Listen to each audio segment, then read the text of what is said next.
बताइए इंसान का ब्लड और जानवर का ब्लड कौन से डॉक्टर ने मिला दिया भैया? वहां हम प्रकृति के पुजारी हैं, गोया दंडी यानी गोंडी भाषा के बोलने वाले हैं, मानने वाले हैं।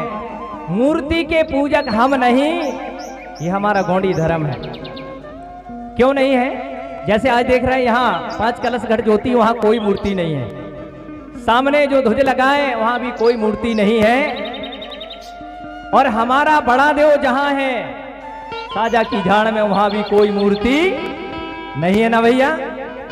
फिर भी आप लोग बड़ा देव को मना रहे हो, उसका गुणगान कर रहे हो, उसकी महिमा का बखान कर रहे हो और आशीर्वाद भी ले रहे हो और जिंदगी के दुख दूर भी बड़ा देव के नाम से कर रहे हो।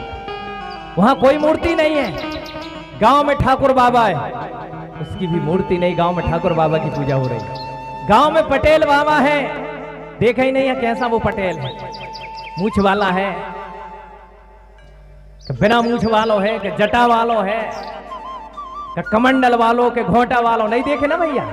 देखिए पटेल बाबा, फिर भी गांव में पटेल बाबा की पूजा होती है, हरदू लाला की पूजा होती है। कैसा है हरदू लाला?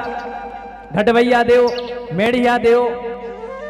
फिर भी हम पूजा करते हैं आषाढ़ में, जब घेरो बांधते हैं तब पूजा करते हैं।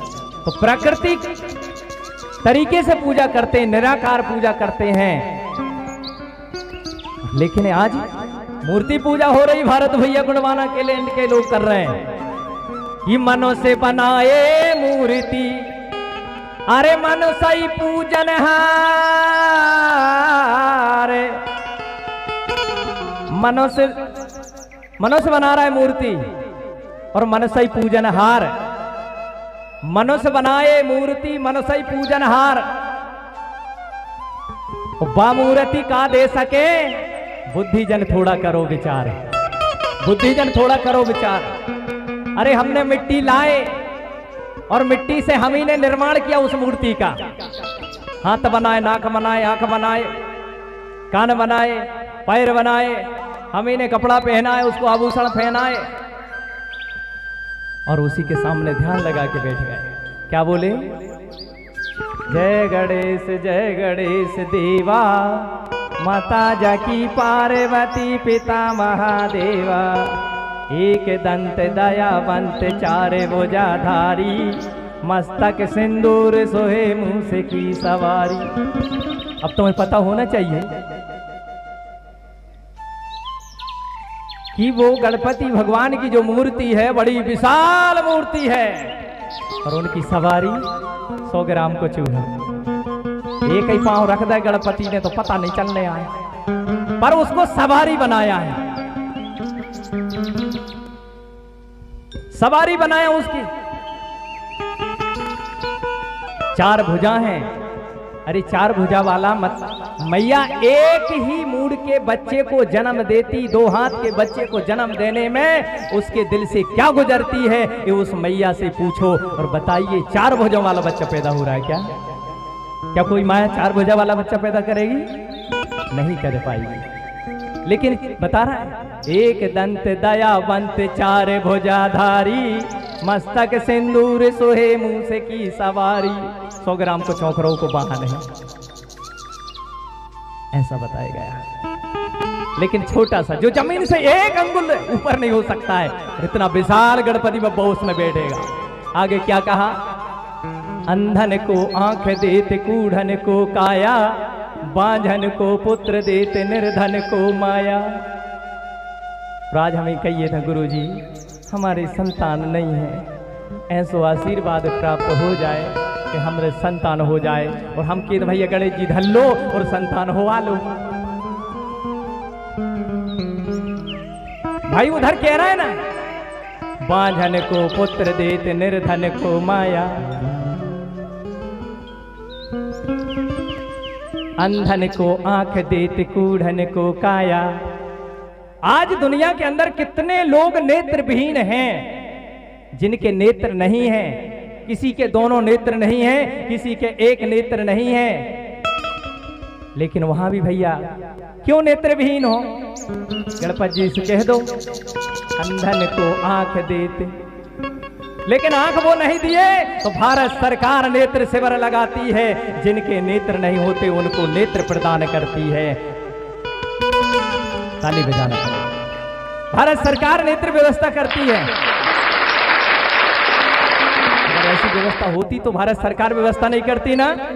नेत्र से यहीं प्राप्त हो जाते गणेश भगवान से, वहां नहीं जाना पड़ता हमको नेत्र शिविर में। और आज आप लोगों को मालूम होना चाहिए, आप भी नेत्र दान करो। आप जब दुनिया से जाओ तो स्वास्थ्य विभाग में आप नोट करवाए आओ कि हम नेत्र दान करेंगे। जब दुनिया छोड़ के जाओगे तो व्यक्ति के मरने के बाद 6 घंटे तक ये आंख जिंदा रहती है। ये आंख दूसरे व्यक्ति के लग सकती है, दूसरे व्यक्ति के काम आ सकती है। ऐसा वैज्ञानिक ने खोज कर लिया, डॉक्टरों ने खोज कर लिया कि मृत व्यक्ति के 6 घंटे के भीतर अगर आंख निकल जाए तो वो दूसरे व्यक्ति के वो आंख डलकर वो आंख में दिख सकता है। वो काम स्वास्थ्य विभाग करता है, वो नेत्र दान होता है। आगे क्या कहा कि अंधन को आंख देते कूढ़िन को काया, बाझन को पुत्र देते निर्धन को माया। गाते हैं ना भैया सभी लोग। गणेश चतुर्थी जब आती है सारे लोग लग जाते हैं। अच्छा कितने लोग भैया गणेश जी रखते हैं, जरा हाथ ऊंचा करिए बताइएगा। कितने गांव में रखाते हैं आपके यहाँ? ईमानदारी बताओ, बेईमानी मत करो। सबके गांव में रखा था। बुढ़ारी वालों ने बंद कर दिया क्या? बुढ़ारी में रखाते हैं? कोई बता रहा है तो प्राइवेट में रखते क्या?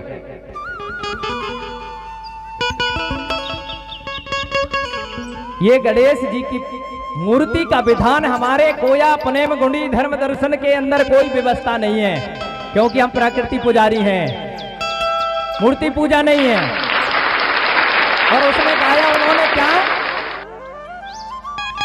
कूड़िन को काया, निर्धन को माया। तो माया 3 लोगों को मिलती है, मैं बता देता हूं। किसको मिलती है? 3 लोगों को। पहला बनाने वाले को, दूसरा पूजने वाले को, और तीसरा टेंट माइक वाले को।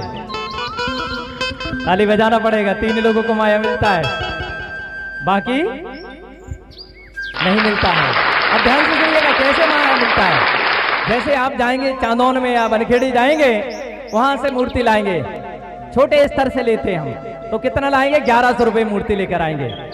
1100 रुपए में मूर्ति लाएंगे या 11,000 की मूर्ति लाएंगे? मूर्ति लाएंगे अपने सिर में रख के। मूर्ति लेकर आए और उसको 11,000 रुपए दिए, तो पहला हम किसको माया मिल गया? उस बनाने वाले को। 11,000 रुपए मिल गया ना उसको, तो पहली माया मिल गई बनाने वाले को। उस बनाने वाले को 11,000 रुपए दिए और फिर मूर्ति लेकर हम घर आए। अब भैया आपकी तो पूजने की बस की है नहीं है, फिर किसको बुलाएंगे? पंडित जी को बुलाते हैं ना भैया। अब स्थापना कराना है तो पंडित जी को बुलाएंगे। आप पंडित जी को बुलाएंगे तो 11 दिन पंडित जी यहां रुकेंगे, तो 500 रुपए दिन में देना पड़ेगा। 500 रुपए के दिन से हिसाब से 11 दिन की विदाई करेंगे तो 11 पांचे 5500 रुपया होंगे। 5500 रुपया गुरुदेव को विदाई देना होगा। तो दूसरी माया कहां चली गई? गुरुदेव के पास, गुरुजी के पंडित जी के पास चली गई। तो दूसरी माया कौन ले गए? पंडित जी ले गए। अब भैया ऐसा तो है नहीं कि उस मूर्ति को ऐसे ही रख ले, फिर ऐसा पंडाल लगाना पड़ेगा, ऐसा डेकोरेशन भी लगाना पड़ेगा। तो फिर हमको 500 रुपया डेकोरेशन वाले के दिन से देना पड़ेगा। 5 रुपया ये पंडाल, 500 रुपए पंडाल के हिसाब से देना पड़े तो 1000 रुपया दिन चलेगा। तो 11 दिन के 11,000 टेंट और माइक वाले के पास जाएगा। तो 3 जनों के पास माया पहुंच गई ना भैया, बनाने वाले के पास और पूजने वाले के पास और टेंट और माइक वाले के पास। तीसरा रहा जजमान, गणपति बाबा मोरिया, बड़े तला में लोरिया। तुम्हारे पास क्या बचा? तला में अपने लोरिया बोल के और बस घरे आ गए, कुछ नहीं बचा तुम्हारे पास। तो 3 लोग माया ले गए और चौथा जजबान खाली हो गया। तो 3 लोगों को फायदा होता है, 3 लोगों को माया मिलती है, आपको कोई माया नहीं मिलती। आपकी माया तो गणेश भगवान के साथ चली जाती है, इसलिए आपको गणेश जी की फिक्रिया अब रखने की जरूरत नहीं है। अरे जितने में पूजा पंडाल उतना लगा रहे हैं, ऐसे में तो उसके नाम की पूजा कर लो ना, नाम की पूजा हो जाती है। जैसे बड़ा देव की पूजा कर रहे हो, जैसे बड़ा देव की पूजा कर रहे हो, उसी प्रकार पूजा हो जाएगी भाई। इसलिए आज के बाद हमको ये व्यवस्था बंद करना है, ये हमारी व्यवस्था नहीं है। इसलिए ऐसी ही उन्होंने सुमरनी तैयार की और ऐसे ही उन्होंने भजन गीत तैयार किया और उनको ही उसमें फायदा हुआ। और उसकी महिमा देखो, उसकी जन्म गाथा, गणेश भगवान की जन्म गाथा भी विचित्र है। आप सभी को मालूम है कि जब भगवान शंभु और पार्वती का जब विवाह हुआ, जब उनका सांसारिक जीवन शुरू हुआ और पार्वती जब अपने घर में अपने राजमहल में रहने लगी और भगवान शंभु से जो है भ्रमण करने के लिए निकल जाते थे अपने राज्य में, तो पार्वती जो है अकेली रहा करती थी घर में, कोई बात करने के लिए नहीं होता था, कोई सहारा देने के लिए नहीं होता था। तो उसके मन में दिमाग आया कि स्वामी जी तो बाहर चले जाते हैं, मेरे पास कोई सहारा नहीं है, कोई बोलने के बातचीत करने के लिए कोई नहीं है। तो क्या किया पार्वती ने, ध्यान देना आप लोग, पार्वती ने अपने मेल से, मेल कुचैल से छाती रगड़ करके और मैल निकाला और उस मैल से इतना विशाल गणेश आने पुत्र बनाया। अब ये बताओ भैया, थोड़ा सा दिमाग लगाना, हम तर्क कर रहे हैं, हम किसी को निंदा नहीं कर रहे हैं, लेकिन हम वास्तविकता आपको परोसने का काम कर रहे हैं कि देखिएगा, अगर कोई अगर 1 हफ्ता ना नहाए, 1 हफ्ता आप लोग ना नहाइएगा तो कितना मैल निकालोगे भैया अपने स्तन से? ज्यादा से ज्यादा मसूर के दाना बराबर। कितना निकलेगा बताइए आप? 5 ग्राम 10 ग्राम इतना भर निकाल सकते हैं, इससे ज्यादा नहीं। लेकिन बताइए, माता पार्वती ने अपनी छाती से इतना मैल निकाला तो कितनी गंदी होगी वो? इतना मैल निकला कि इतना बड़ा बेटा तैयार कर दिया मैया ने, और वह बेटा बनाया, गणेश बनाया और बना करके बोली, बेटा तुम दरवाजे में ड्यूटी करो, ना तो पलना पढ़ाई, ना गोद खिलाई, ना दूध पिलाई, डायरेक्ट दरवाजा में बोली डंडा लेके ड्यूटी करो।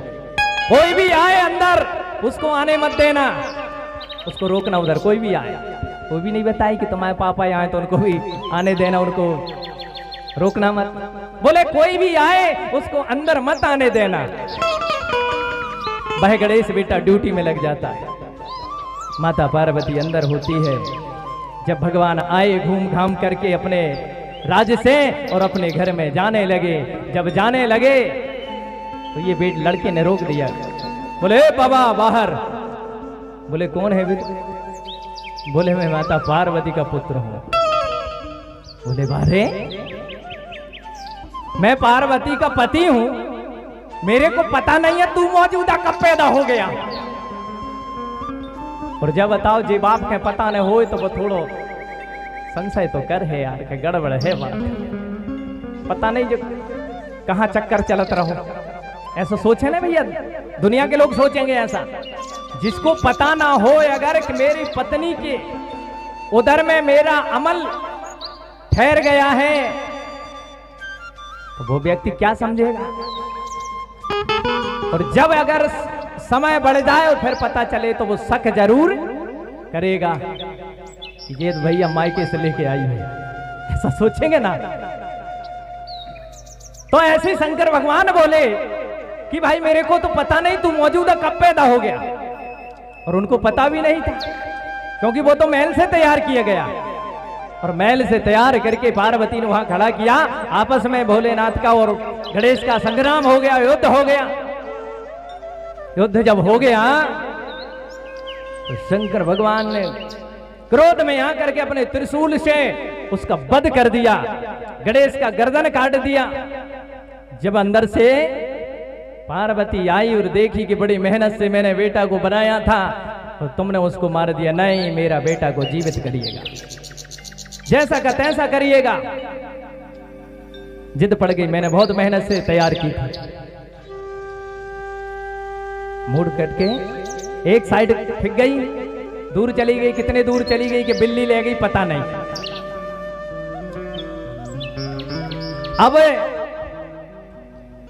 इधर भगवान शंभू शेख ने आज्ञा की कि ऐसे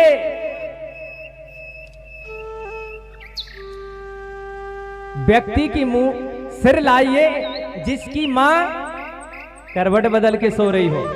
अब यह भी नहीं बताया कि मानव की, पशु और पक्षी की क्या की मूड लेकर आइए, ऐसा कोई नाम नहीं रखा। बोले जो मैया करवट बदल के सो रही हो उस बच्चे का सिर लेकर आइए। और जब ढूंढा गया तो क्या हथनी करवट बदल करके सो रही थी, अपने बच्चे से पीट करके सो रही थी। उस बच्चे का सिर लाया गया। अब देखिए, हम एक मां को तो खुश कर रहे हैं लेकिन दूसरी मां तो दुखी हो रही ना। वो भी मां है, वो भी मां है हथनी, वो मां दुखी हो रही और एक मां खुश हो रही है। लेकिन अब दिमाग लगाना है आप, वो सिर लाया गया और वो गणेश के सिर जोड़ा जा रहा है। लेकिन आज तुम देखिएगा कि जब हमारा पिता बीमार होता है और हमेदी हॉस्पिटल पहुंचता है तो वहां बोलते हैं डॉक्टर कि भैया इनको ब्लड लगेगा, ABC कौन सा लगेगा, जो ब्लड लगेगा वही इनको डलेगा। अगर बेटे का ब्लड अगर बाप के ब्लड में नहीं मिलता तो वो ब्लड नहीं डलेगा, पत्नी का ब्लड पति से नहीं मिलता तो ब्लड नहीं डलेगा। हो सकता है कि किसी दूसरे भाई का ब्लड मिल रहा है उसका ब्लड डलेगा, वरना ब्लड नहीं डलेगा। अब बताइए, इंसान का ब्लड और जानवर का ब्लड कौन से डॉक्टर ने मिला दिया भैया? वहां ताली तो मारना पड़ेगा ना। वहां हाथी का ब्लड और आदमी का ब्लड कैसे मिल रहा है? दूसरी बात कि हाथी का सिर इतना बड़ा, उसका गर्दन इतना मोटा और इंसान का सिर इतना पतला। अब जैसे देखिए उदाहरण में, इस पेन का ढक्कन इसमें फिट हो रहा है ना। अब इसका पेन का ढक्कन इसमें सेट नहीं हो रहा है, इसमें नहीं हो रहा ना सेट, क्योंकि इसका खांचा अलग अलग है। तो बताइए, अब गणेश जी का इतना मोटा सिर इतनी पतली गर्दन में कैसे फिट होगा? नहीं होगा ना।